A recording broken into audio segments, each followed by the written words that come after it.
It's another normal morning in town when Aaron finds a mysterious package at his door.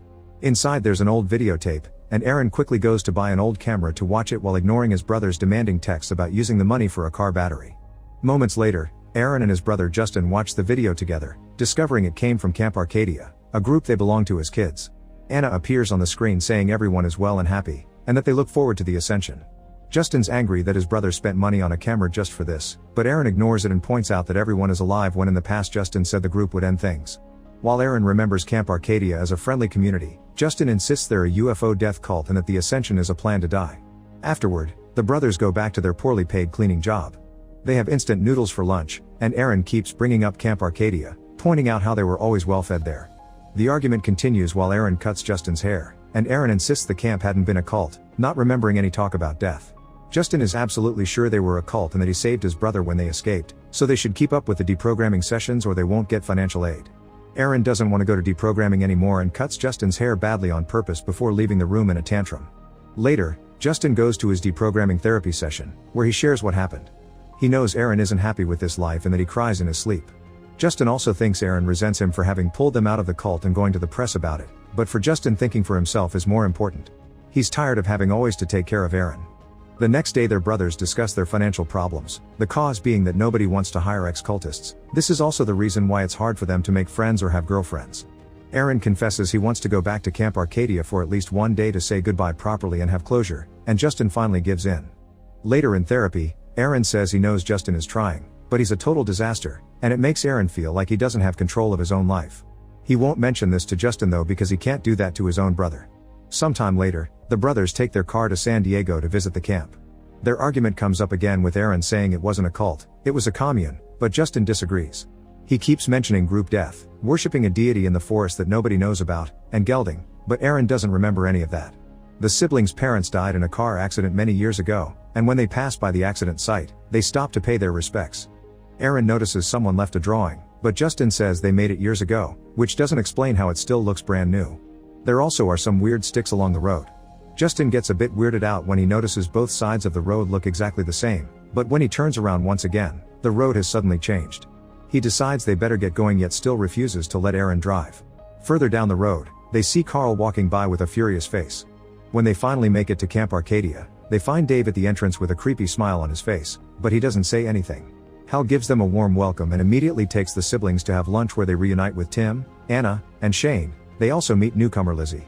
Dave is sitting nearby, and the creepy smile never disappears from his face. Anna comments on how much the brothers have grown up, but nobody seems to realize people in the camp still look the same. The brothers learn that the beer they're drinking is made here in camp and the money they make by selling it is their main source of income.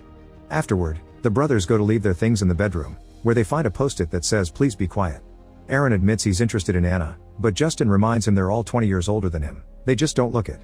Then Justin goes out for a run, noticing that people seem to be happy here in the commune. When he reaches the road, Carl passes by him again, but he won't say hi. In the evening, the group gathers around the bonfire to drink and have fun. Hal invites Justin to his cabin to show him an equation on his board that he hasn't been able to solve yet. He also wonders why the brothers came back, and when Justin mentions the video, Hal says he has no idea what he's talking about. Hal explains that the ascension has never had anything to do with death and that there's something bigger than them out there. Afterward they go back outside, where Shane is showing off magic tricks. Justin picks a card, and when Shane tries to guess it, Justin says it's wrong, so Shane tries something different. He throws a ball up in the air, yet it doesn't come back down until Shane opens Justin's hand, and the ball lands right on his palm. Meanwhile Aaron chats with Anna, who makes the clothes for the camp. She invites him to his cabin to show him her designs and Aaron shares how much he dislikes his life right now. Moments later, the group gathers around a rope where they play the struggle. A person is supposed to pull at the rope, which hangs from the sky, to represent their personal struggle with passion and growth. It looks very mystical, but Justin is sure Dave is on a ladder holding the rope in the dark. Aaron volunteers to go first, but his first attempt is a failure. He insists on trying again, and this time, he ties the rope around his body.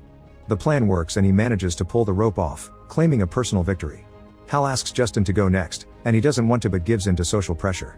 Justin tries to pull, but the rope immediately makes him fall, hurting his hand. At that moment Justin notices Dave is in the crowd, which leaves him wondering who is holding the rope since everyone is there. Afterward, Lizzie takes care of Justin's wound, and Justin notices a drawing she made of two big eyes on the sky. Hal comes by to apologize for what happened and tells Justin to have fun with Lizzie before taking out a cigarette. Justin is creeped out by the implications and decides to leave for the night. He walks back to his cabin with Aaron, who asks to stay one more day.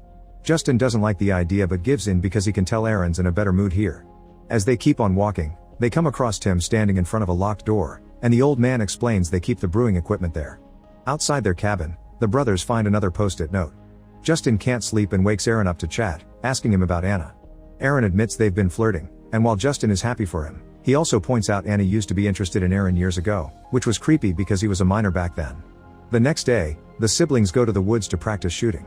Justin is very good at it but his last shot fails, and when he picks the bullet from the ground, he's shocked to discover the bullet still looks like it hit something.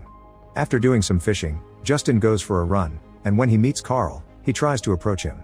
Carl runs away, and when Justin tries to follow him, he discovers Carl is gone and there's only a shoe left on the road. Moments later, Justin is startled when he comes across a trailer that starts to shake. Suddenly a gust of wind hits Justin, and after the sky goes dark for a few seconds, Justin looks down to find a bunch of Polaroids on the ground. As he picks one up, a tree falls behind him, and now he's scared and confused so he decides to return to the camp. Nearby, there's a tent surrounded by the weird sticks. Inside something keeps bumping against a surface, and a clock at the entrance keeps going back a few minutes over and over. Later in camp, the group is having a karaoke night, and Justin doesn't understand why there's a note asking them to keep quiet here. Justin asks Hal to talk in private and tells him about what happened before showing him the Polaroid, which depicts the lake with a buoy. He thinks something is watching him, something he felt as a boy and thought it was his imagination, but now he's having second thoughts. Hal explains this commune doesn't have a leader with all the answers, and that he deals with his own theories with the equation but Justin must find his own personal way to understand. Then Hal points at the sky and Justin is shocked to discover 2 moons. Hal says 2 moons means truth, and the third one will equal ascension.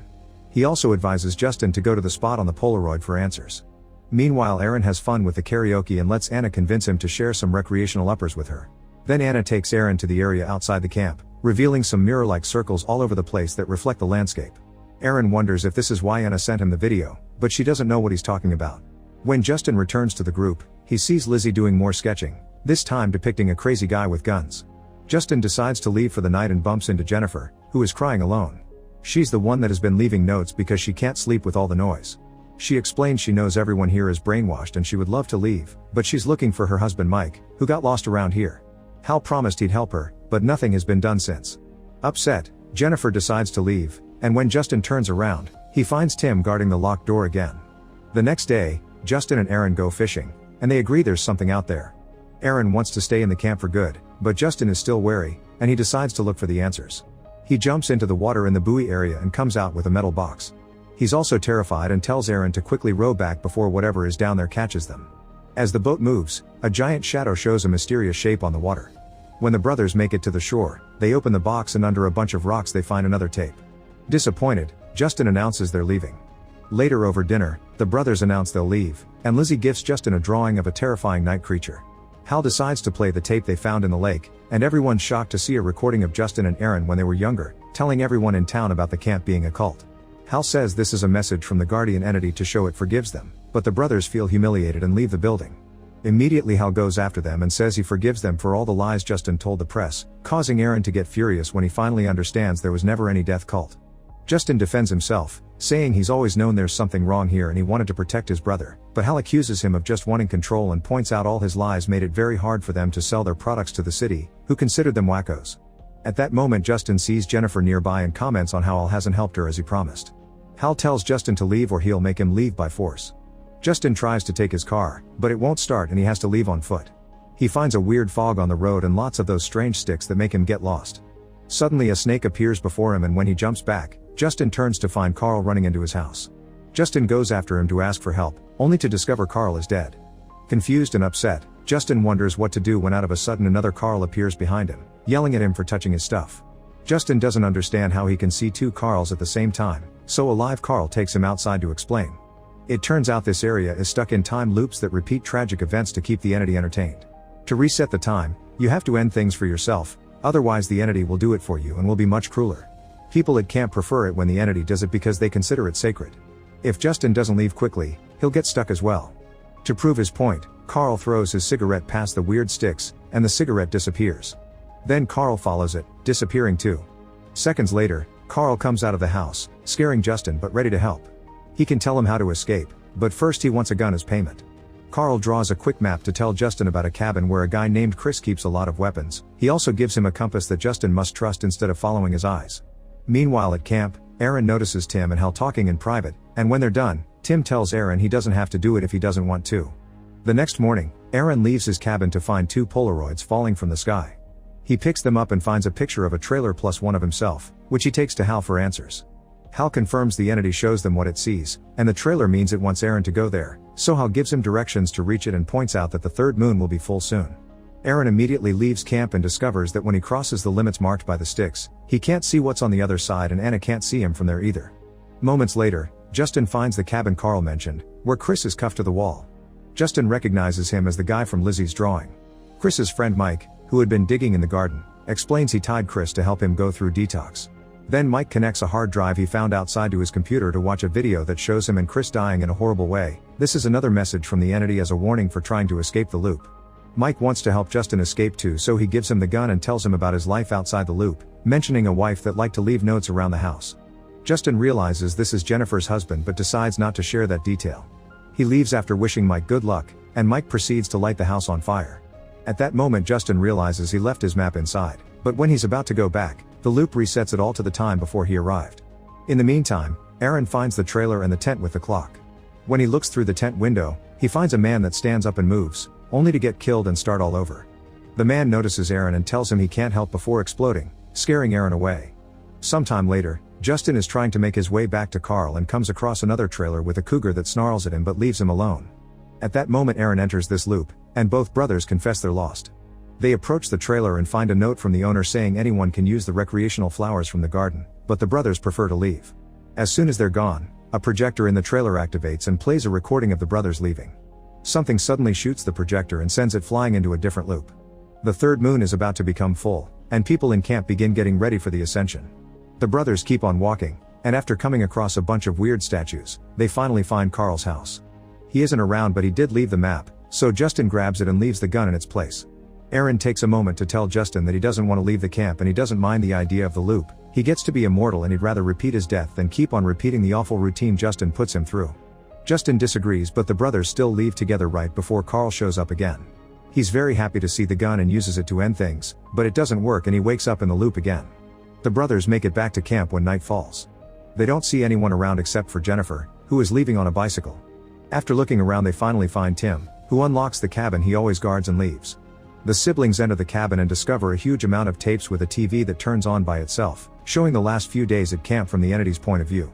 It also shows the group gathering around the bonfire, where a rope falls from the sky when the third moon is completely full. Terrified of the meaning, Aaron runs outside, but it's too late. The only things left are people's clothes. Justin tries to comfort Aaron by pointing out that the loop will bring them back later. He also says he'll feel guilty if he leaves Aaron here, so he'll stay too. Aaron wonders if Justin is respecting his decision, and when Justin confirms it, Aaron decides they're leaving. Justin is very confused, thus Aaron explains that all he ever wanted was for his brother to give him the power of choice. At that moment the camp begins to reset with a force similar to a hurricane. The brothers run away, but the car won't start, so they have to push it. Aaron explains he wants to be equals with Justin, and Justin accepts by letting Aaron drive. The reset is coming closer, thus the brothers jump inside the car as it begins moving quickly downhill, just in time to come across the invisible wall of a loop. The siblings close their eyes, preparing for the worst, but luckily they cross just in time to avoid getting stuck and they reappear on the other side of the road, where it's already morning. As the brothers celebrate their escape and make their way back to town, the group reappears in the camp, ready to start the next loop. Make sure to subscribe and turn on notifications so you can watch more videos like this. Thanks for watching.